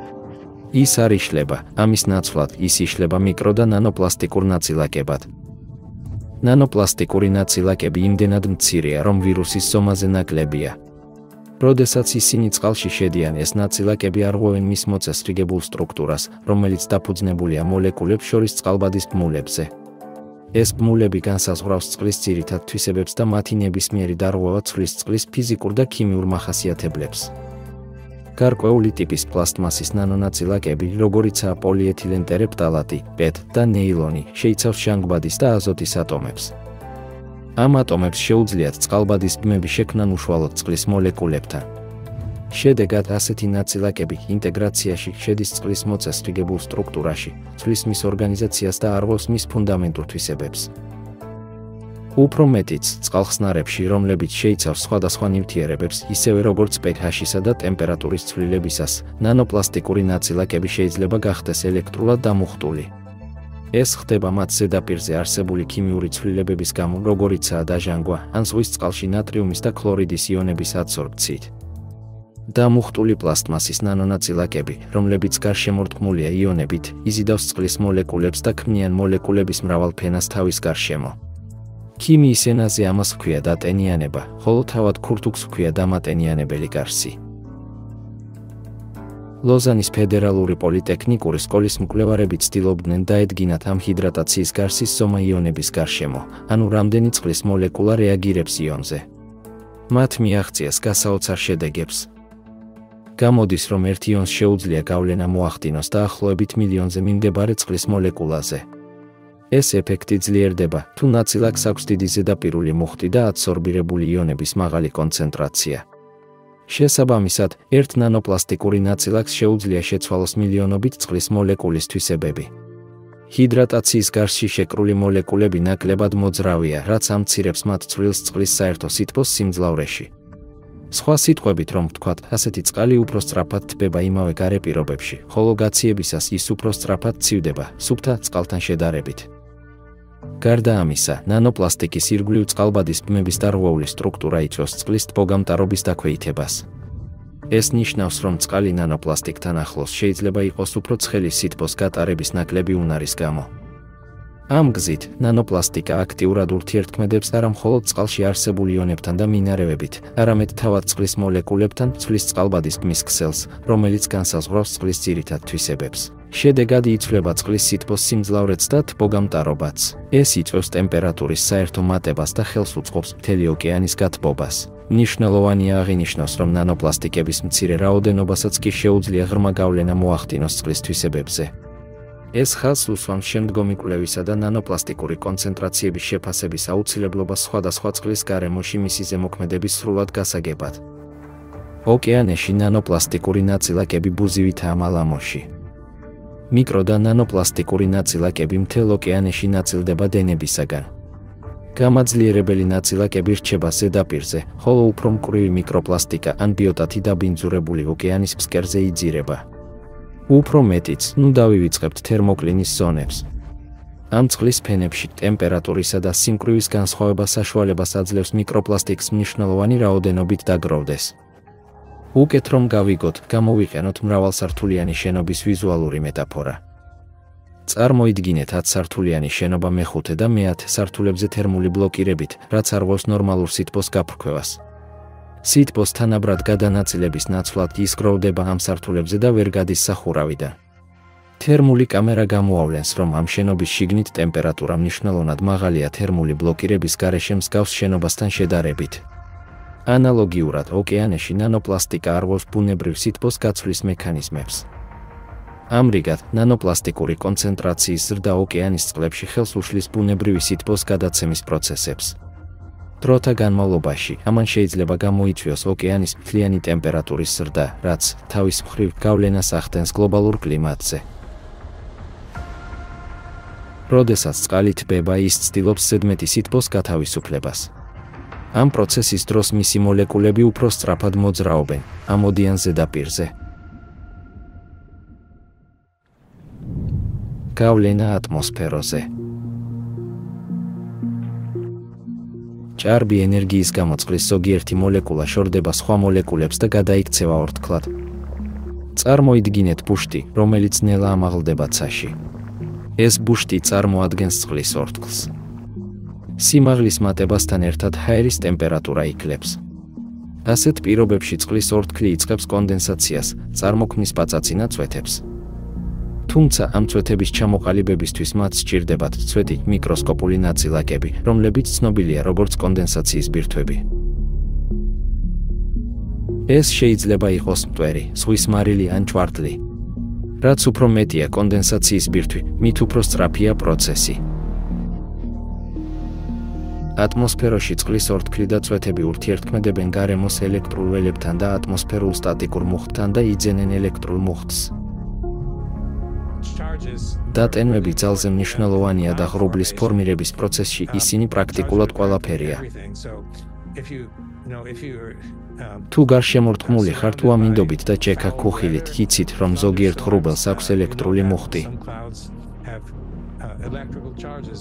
მაგრამ უკვე დიდი ხანია აღმოჩენილია, თუმცა ახლა არც ისე მნიშვნელოვანია და არც აქტუალურია, რომ სინამდვილეში ყველა ღრუბელი დამუხტულია. ასე რომ თუ უყურებ ღრუბელს, როგორსაც მე ახლა ვხედავ, ჩნდება კითხვა, როგორ ყალიბდებიან ისინი, რა ხდება იქ? და ჩვენ აღმოვაჩინეთ, რომ დატენვა მთავარ როლს თამაშობს. დამუხტული წვეთები იზიდავს ერთმანეთს პაწაწინა მაგნიტების მსგავსად, რაც აჩქარებს უფრო დიდი წვეთების წარმოქმნას. ეს წვეთები ერწყმის ღრუბლებსა და ნალექებს ცეტვის ჩათვლით. თუმცა, როდესაც მიკრო და ნანოპლასტიკური ნაწილაკები მოქმედებენ, მათ შეუძლიათ დაარღვიონ ატმოსფეროში ამ ელექტრული და წყლის პროცესების დელიკატური ბალანსი. ყინულის კრისტალებსა და აეროზოლის ნაწილაკებს შორის ურთიერთქმედება, მათ შორის პლასტმასის ჩათვლით, აძლიერებს ატმოსფეროს ელექტროსტატიკურ მუხტს. გარდა ამისა, მიკრო და ნანოპლასტიკური ნაწილაკები ემსახურება როგორც ეფექტური კონდენსაციის ბირთვს წყლის ორთქლისთვის. ამ დამუხტული ნაწილაკების ირგვლივ უფრო სწრაფად მიმდინარეობს წყლის წვეთების, ყინულის კრისტალების და სეტყვის წარმოქმნის პროცესი. რაც უფრო დიდია ნანონაწილაკების ზედაპირის ფართობი, მით უფრო დიდი სეტყვისა და წვიმის ღრუბლების წარმოქმნა შეუძლიათ. ჩვენ უკვე მოწმენი ვართ, რომ ეს ფენომენი გახშირდება და დესტრუქციული ხდება. მიკრო და ნანოპლასტიკების არსებობამ ასევე შეიძლება გავლენა მოახდინოს ოკეანის აორთქლების სიმკვრივესა და ფიზიკურ თვისებებზე, რაც ანელებს მის ასვლას. ეს ჰგავს პატარა ქვის ბუშტზე ძაფით მიბმას.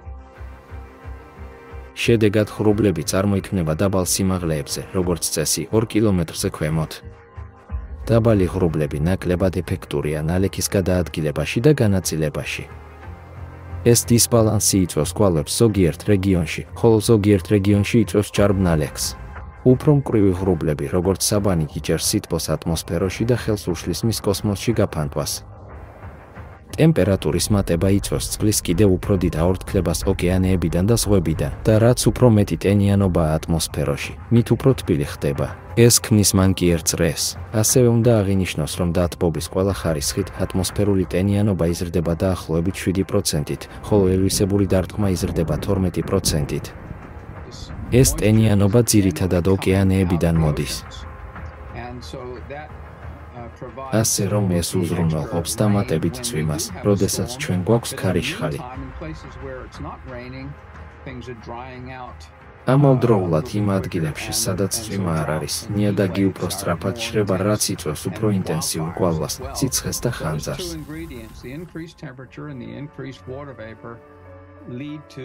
ეს ორი ინგრედიენტი, გაზრდილი ტემპერატურა და გაზრდილი წყლის ორთქლი, იწვევს ატმოსფეროს არასტაბილურობას.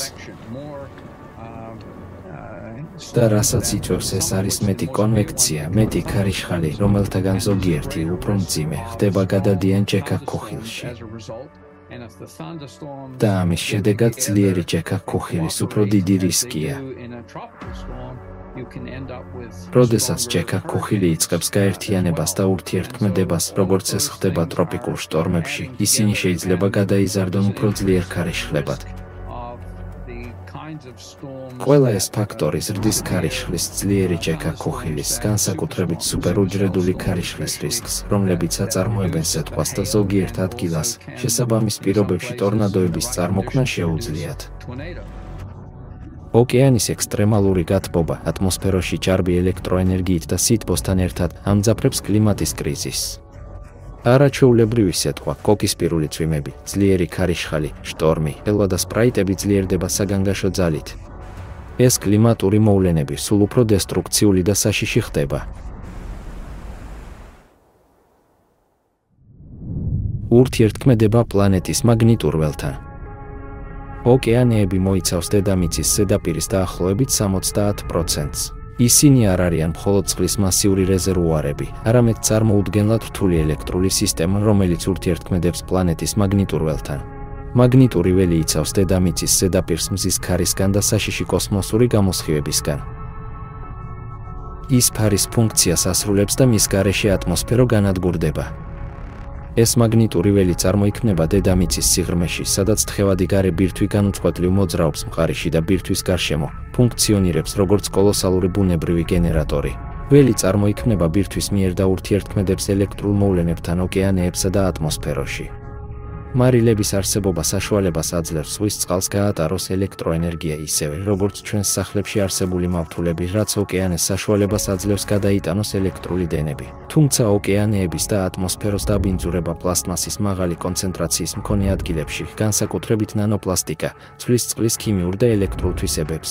რაც უფრო მეტად ბინძურდება წყალი, მით უფრო მეტად მოქმედებს ატმოსფერო. როდესაც დაბინძურებული წყალი აორთქლდება, ის ჰაერში ატარებს ლითონებს, მიკროპლასტიკებს და სხვა ნივთიერებებს. წარმოიდგინეთ, რომ გაქვთ თქვენი ხელისმტევნის ზომის ძლიერი მაგნიტი, მაგრამ თუ რკინის ნაჭერს ახლოს მოათავსებთ, რკინაში თანთქავს მაგნიტური ველის ნაწილს, რაც ამცირებს მაგნიტის საერთო სიძლიერეს. მსგავსი დინამიკა ხდება ატმოსფეროსა და ჰიდროსფეროს შორის. ამ დარღვევამ შეიძლება გამოიწვიოს მაგნიტურ ველში ლოკალიზებული ანომალიები, რაც საჭიროებს შემდგომ კვლევას, განსაკუთრებით გლობალური კლიმატის ცვლილების დროს.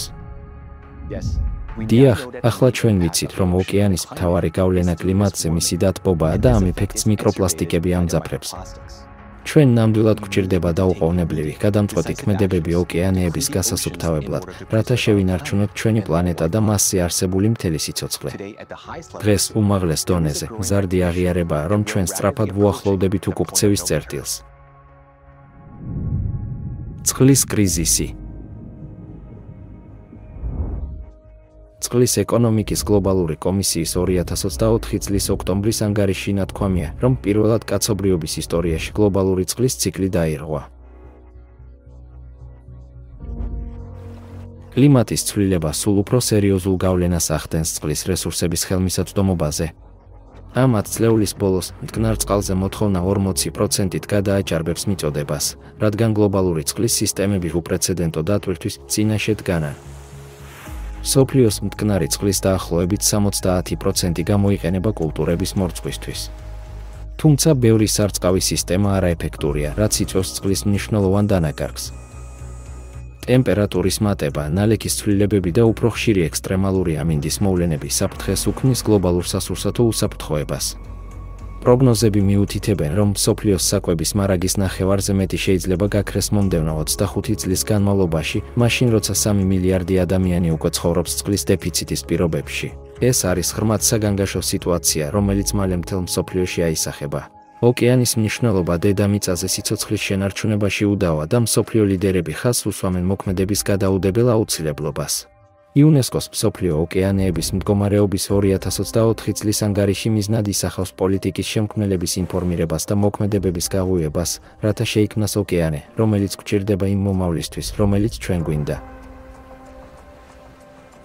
გაეროს გენერალური ასამბლეის პრეზიდენტმა, ბატონმა დენის ფრენსისმა, მართებულად აღნიშნა, რომ ოკეანე კაცობრიობის უძლიერესი მოკავშირეა კლიმატის ცვლილებასთან ბრძოლაში. ამიტომ ჩვენი ერთობლივი პასუხისმგებლობაა.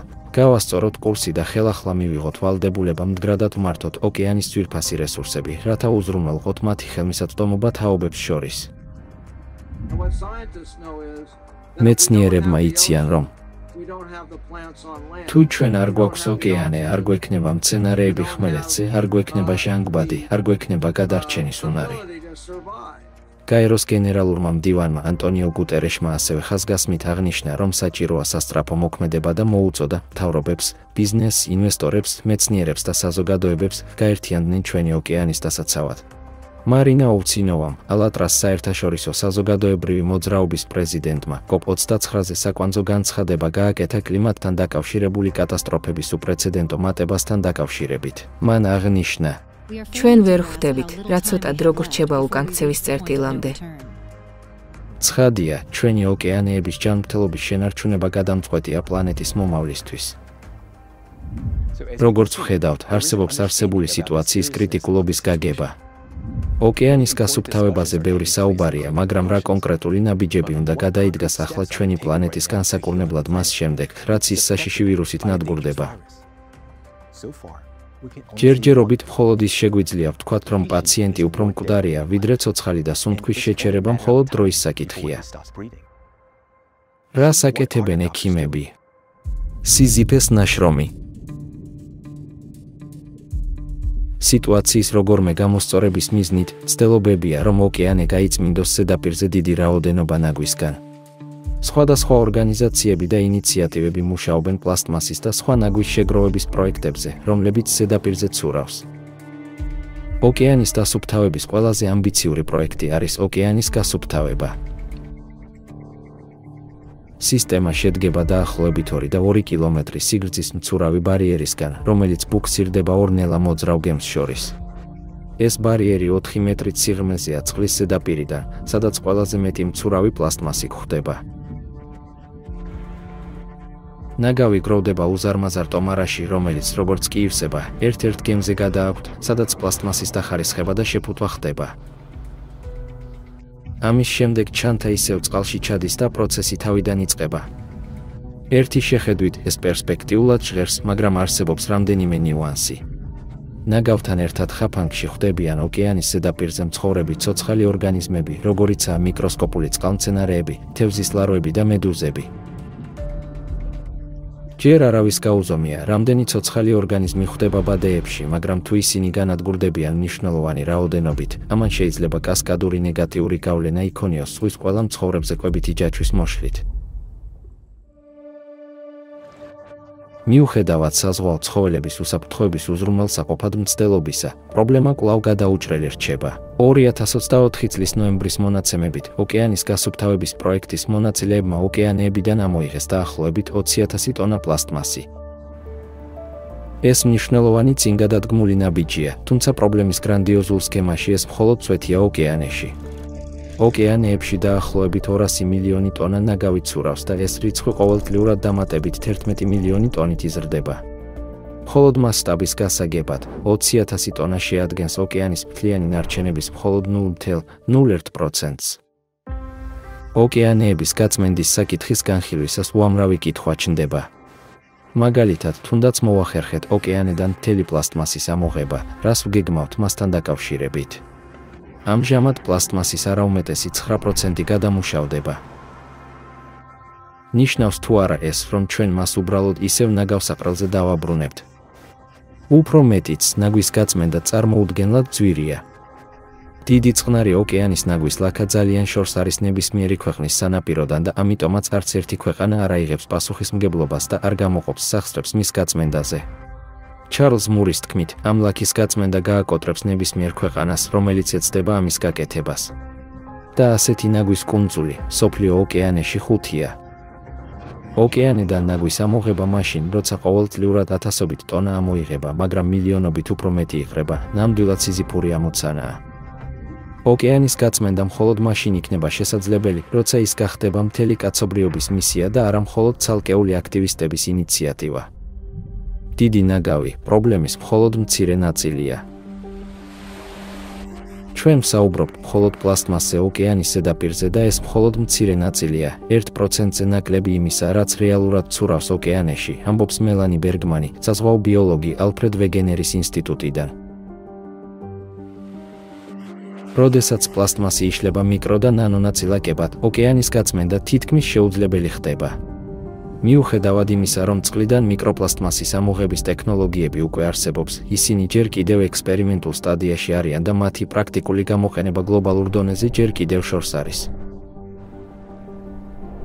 მთავარი გამოწვევებია მათი შეზღუდული ეფექტურობა და ამ გადაწყვეტილებების სკალირების სირთულე. მაშინაც კი, თუ ჩვენ შევაგროვებთ ყველა დიდ ნაგავს, რას ვიზამთ მიკროპლასტიკთან დაკავშირებით. ისინი გაფანტულია ოკეანის წყლის სვეტში, განსაკუთრებით მაღალი კონცენტრაციით ზღვის ფსკერზე. მიკროპლასტიკა წარმოადგენს ყველაზე მნიშვნელოვან საფრთხეს. მართლაც ოკეანის გაწმენდა დაუსრულებელ ამოცანად გამოიყურება, ანუ ოკეანეებში ჩაყრილი ნარჩენების რაოდენობა უფრო დიდია, ვიდრე ამოღებული. მაშ, რა უნდა გავაკეთოთ? ცხადია, დღეს არსებული ტექნოლოგიები არაადეკვატურია პრობლემის მასშტაბისთვის. ისინი უბრალოდ ანელებენ ჩვენი პლანეტის განადგურებას კლიმატის უფსკრულში და მალე ჩვენ გადავაბიჯებთ უკუქცევის წერტილს.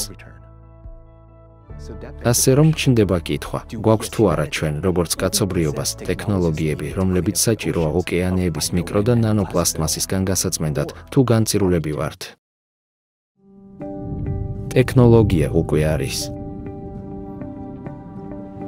როდესაც ტენიანობა აორთქლდება, მიკროპლასტიკა ამოდის წყლის ზედაპირიდან ატმოსფეროში.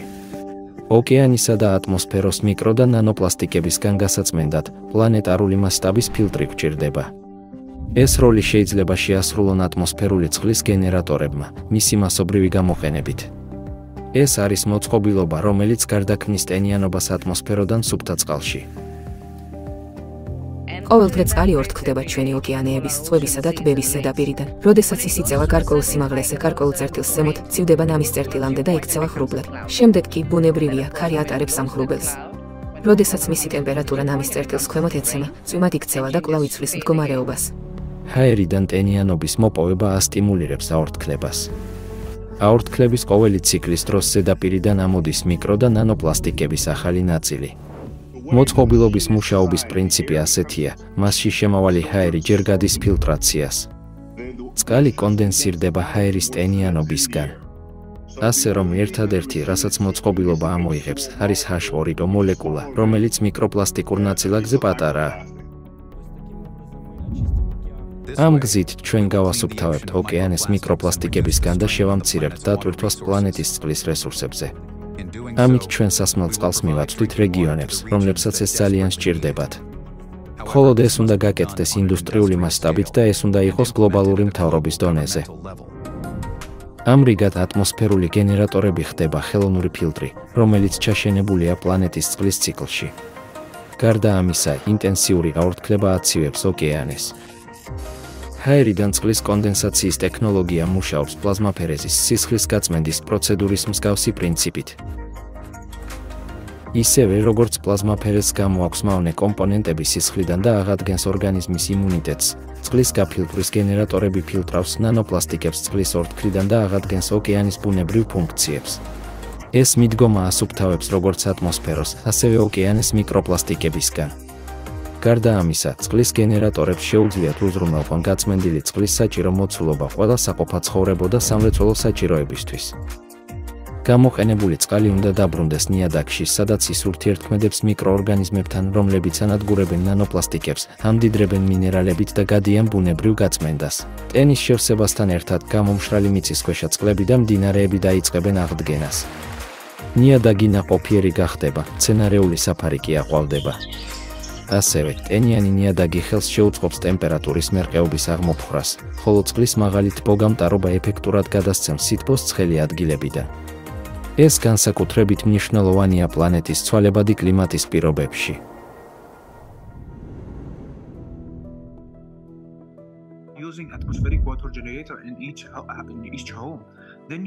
თითოეულ სახლში ატმოსფერული წყლის გენერატორის გამოყენებით, თქვენ არასოდეს გამოიყენებთ ამ პლასტმასის ბოთლებს. ასე რომ, ატმოსფერული წყლის გენერატორის გამოყენებით, ჩვენ მოვაგვარებთ წყლის პრობლემას, შევამცირებთ პლასტმასის წარმოებით გამოწვეულ ზიანს, შევამცირებთ ნახშირორჟანგის გამოყოფას ტრანსპორტიდან და დავეხმარებით გარემოს დაუბრუნდეს თავის ბუნებრივ ციკლს. შეძლებს თუ არა ეს ტექნოლოგია წყლის მიწოდებას უდაბნოში მცხოვრები ადამიანებისთვის. ეს არის ტექნოლოგია, რომელიც საშუალებას გაძლევთ შექმნათ წყალი ნებისმიერ ადგილას. რადგან ამ ტექნოლოგიის პრინციპი არის ის, რომ კონდენსაცია წარმოიქმნება გათბობისა და გაგრილების გამო, ასე რომ იქნება ეს ეშმაკის ველზე ნევადაში თუ საჰარას უდაბნოში, ჩვენ მაინც შეგვიძლია იქ წყალი ვაწარმოოთ. ასე რომ ჩვენ შეგვიძლია წყალი ვაწარმოოთ პლანეტის ნებისმიერ წერტილში. მაგრამ ეს ბადებს კითხვას, შეიძლება თუ არ ამ პროცესში ჰაერის გამოშრობა. რაც შეეხება გარემომცველ ჰაერში ან ატმოსფეროში წყლის შემცველობას, როგორც უკვე ვთქვი, ატმოსფეროს ბუნებრივი ბალანსის დარღვევის შესაძლებლობა აბსოლუტურად არ არსებობს, რადგან ის ძალიან დიდი და ძალიან ძლიერია.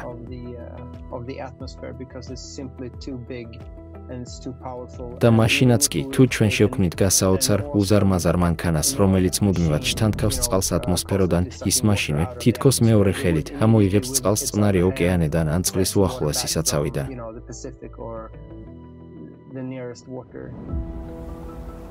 უფრო მეტიც, როცა ატმოსფეროდან ჭარბტენს ვაშორებთ, ექსტრემალური ნალექების და ქარის სიხშირე მცირდება. პარალელურად ატმოსფერო იწმინდება მეთანისა და CO2-ისგან. აქტიური გამოყენების მხოლოდ 2-3 წლის განმავლობაში ატმოსფერული წყლის გენერატორები შეძლებენ მნიშვნელოვნად გაწმინდონ ოკეანე და ატმოსფერო. ოკეანის მიკროპლასტიკისგან გაწმენდა აღადგენს მის ტბოგამტარობას. ოკეანე კვლავ დაიწყებს სითბოს ატმოსფეროში გადატანას, რომელიც შემდეგ კოსმოსში გაიფანტება. ეს შეამსუბუქებს ბუნებრივი კატასტროფების დესტრუქციულ გავლენას. უფრო მეტიც, წყლის გენერატორებზე გადასვლა შეამცირებს დამოკიდებულებას ხმელეთის და მიწისქვეშა წყლის წყაროებზე. ატმოსფეროდან ტენის ამომღებ გენერატორებს შეეძლებათ სასმელი და სამრეწველო საჭიროებისთვის საჭირო წყლის მოცულობის წარმოება. ისინი სასიცოცხლოდ მნიშვნელოვანია წყლის კრიზისის დროს და უზრუნველყოფენ სტაბილურ წყალმომარაგებას. ეს შესაძლებელს გახდის გაეროს მდგრადი განვითარების რამდენიმე მიზნის სრულყოფილად განხორციელებას ერთდროულად. იმისათვის, რომ ოკეანის გაწმენდის პროცესი გლობალური მასშტაბით დაიწყოს, მთელი წყალი მხოლოდ ატმოსფეროდან უნდა მივიღოთ, ანუ მთლიანად გადავიდეთ ატმოსფეროდან ტენის ამოღების გენერატორებზე.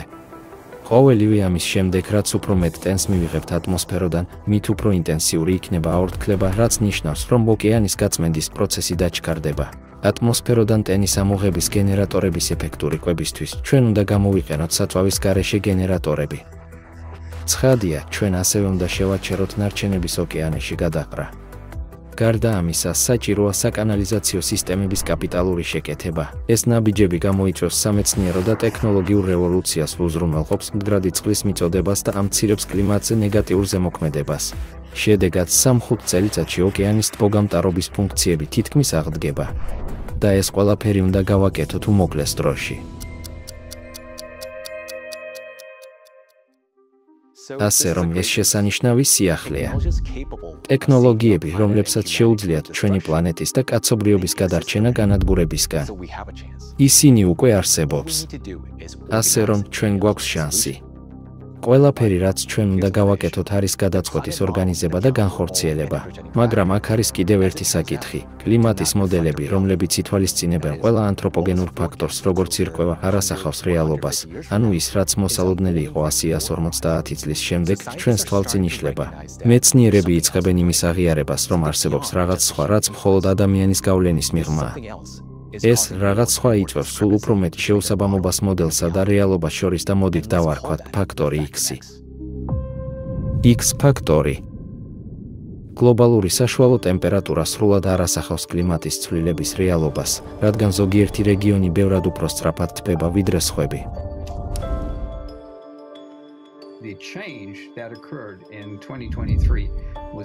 ცვლილება, რომელიც მოხდა 2023 წელს, იყო ისეთი დიდი და ბევრად უფრო დიდი, ვიდრე ყველაფერი, რაც აქამდე გვინახავს.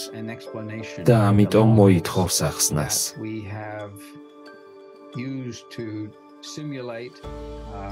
მოდელები, რომლებიც ჩვენ გამოვიყენეთ კლიმატის სიმულაციისთვის, არ იძლევა ამის კარგ ახსნას.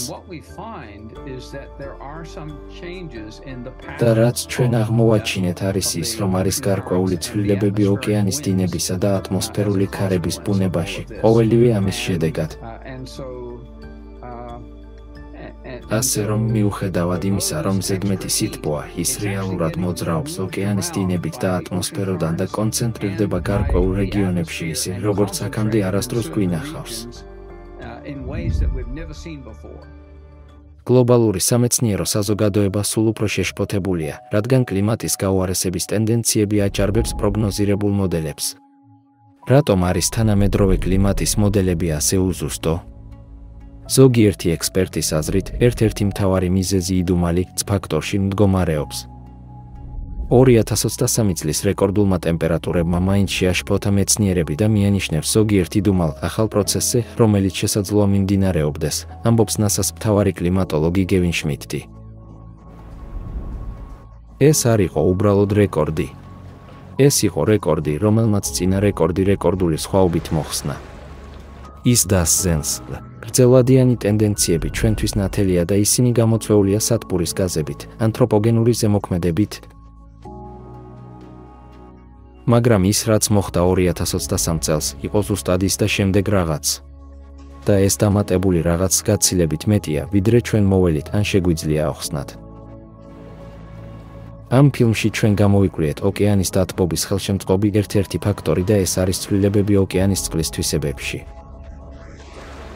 ნანოპლასტიკები გავლენას ახდენენ წყლის სითბოს სიმძლავრეზე და გამტარობაზე, აკავებენ სითბოს ოკეანის წყლებში. გარდა ამისა, სათბურის გაზები ათბობს ატმოსფეროს, რაც თავის მხრივ ათბობს ოკეანის ზედაპირს. მაგრამ არის თუ არა ეს ფაქტორები საკმარისი ოკეანის ასეთი დრამატული დათბობისთვის, იმის გათვალისწინებით, რომ მზის რადიაცია უცვლელი რჩება და კლიმატის მოდელებში ანთროპოგენური ფაქტორები გათვალისწინებულია. ის ბადებს ჰიპოთეზას, რომ დამატებითი სითბო ოკეანეში სხვა წყაროდან შედის. კვლევებმა აჩვენა, რომ ოკეანის შუა სიღრმეები ბოლო 60 წლის განმავლობაში 15-ჯერ უფრო სწრაფად თბებოდა, ვიდრე წინა 1000 წლის განმავლობაში და ეს დათბობა აჩქარებს. ასეთი ღრმა ფენების გასათბობად, სადაც მზის სინათლე ვერ აღწევს, უზარმაზარი ენერგიაა საჭირო. მაგალითად, დასავლეთ ანტარქტიდის სანაპიროზე, უედელის ზღვის ღრმა წყლები უცნაურად თბება. მიუხედავად იმისა, რომ წყლის ზედა 700 მეტრი თითქმის უცვლელი რჩება, ტემპერატურა ღრმა ფენებში სტაბილურად იზრდება. არსებობს რამდენიმე თეორია ამ ანომალიის ასახსნელად, მაგრამ არც ერთი არ არის საბოლოოდ დადასტურებული. საიდან მოდის ეს დამატებითი სითბო ოკეანის სიღრმეში? საყოველთაოდ მიჩნეულია, რომ დედამიწის შიგნიდან სითბო უმნიშვნელოა, მაგრამ შეიძლება თუ არა ამ ფაქტორს არ ვაფასებდეთ? ჩვენი ცოდნა ოკეანის სიღრმეების შესახებ შეზღუდულია. ზღვის ფსკერის 70%-ზე მეტი მდებარეობს 3000 მეტრზე მეტ სიღრმეზე. ასეთ ექსტრემალურ სიღრმეებში კვლევა მნიშვნელოვანი ტექნიკური გამოწვევების წინაშე დგას. წყალქვეშა და სენსორები იშვიათად აღწევს ამ უბნებს და გამოთვლები ხშირად ეყრდნობა მოძველებულ მონაცემებს. ჩვენ უბრალოდ არ გვაქვს მკაფიო გაგება, თუ რა ხდება ოკეანის ფსკერზე. მაგალითად, მეცნიერებმა სულ ახლახან აღმოაჩინეს 19000 აქამდე უცნობი წყალქვეშა ვულკანი. ჩვენ მხოლოდ ოკეანის ფსკერის დაახლოებით 5% დავიტანეთ რუქაზე. სანამ მის 100%-ს არ დავიტანთ, ჩვენ მაინც ვიმუშავებთ ბრმად. მერილენდის უნივერსიტეტის ოკეანოგრაფმა და პროფესორმა არტურ ვიტერიტომ შენიშნა, რომ 1995 წლიდან შუა ოკეანის ქედებზე მომხდარი მიწისძვრების რიცხვი იზრდება.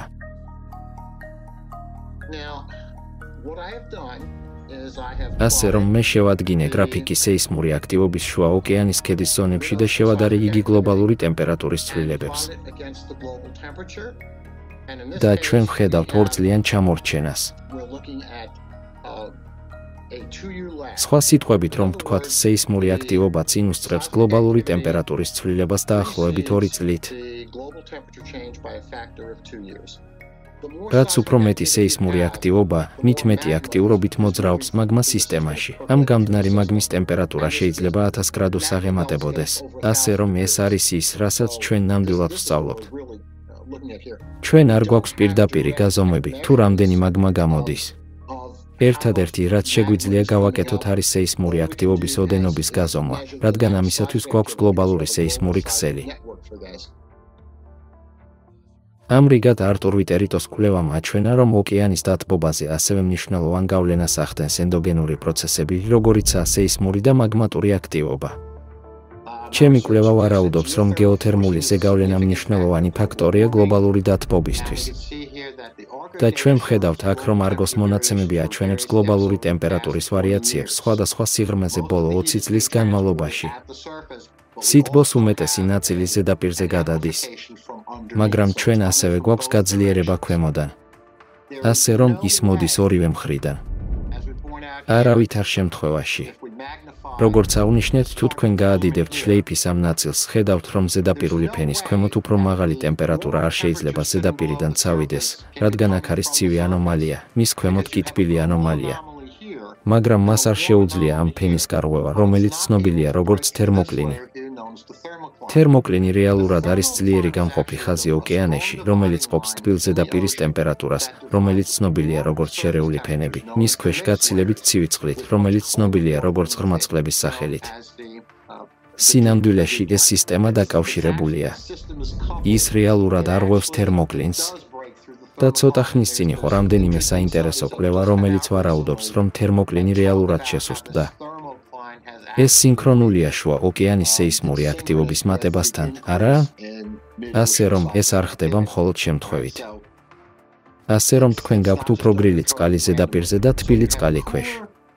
გესმით? ეს არის გეოთერმული სითბოს მტკიცებულება, რომელიც ქვედა სიღრმეებიდან ზედაპირზე ამოდის.